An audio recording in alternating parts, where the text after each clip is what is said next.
But I mean, it's such a brute. I mean, the thing that I think partly because of the start where you talk about people being imprisoned in cages outside castles or whatever and on the walls.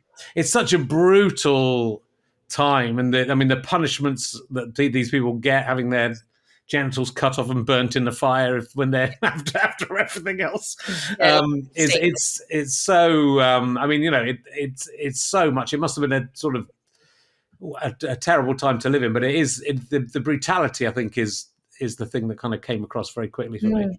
Yeah, well, it's amazing though, because it's like you can't make it up. So at the beginning, I open with, as you quite rightly just mentioned, with women imprisoned in cages, and one of them is suspended from the castle of Berwick-on-Tweed, and which is this, massive. It switches sides over the course of the first half of the century between England and Scotland. But Edward I has this Scottish noblewoman imprisoned in a cage that hangs off the side of the castle, and this is, you think, oh gosh, surely that can't be true. Surely this is like something from Game of Thrones. This is mad.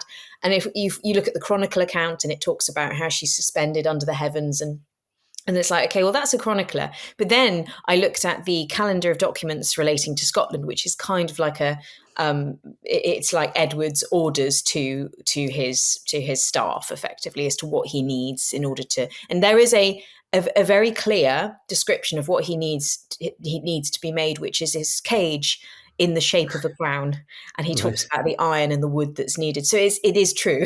Right. So it's remarkable that that's what he did, and it's an appalling treatment of a way of punishing women. I mean, women weren't executed at this point, but I mean, after she was finally released, she did die soon after, probably out of severe distress and malnourishment, I'd have thought. Yeah.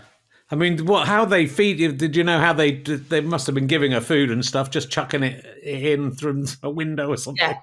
I don't know. I don't think she was, because I think it's something like 7 years that she was there. So I don't think that even longer. I don't think she was there the whole time. Right. I think that it was either a momentary thing, or it was. But she was imprisoned by the English for a significant period of time. So 7 or 8 years. Yeah.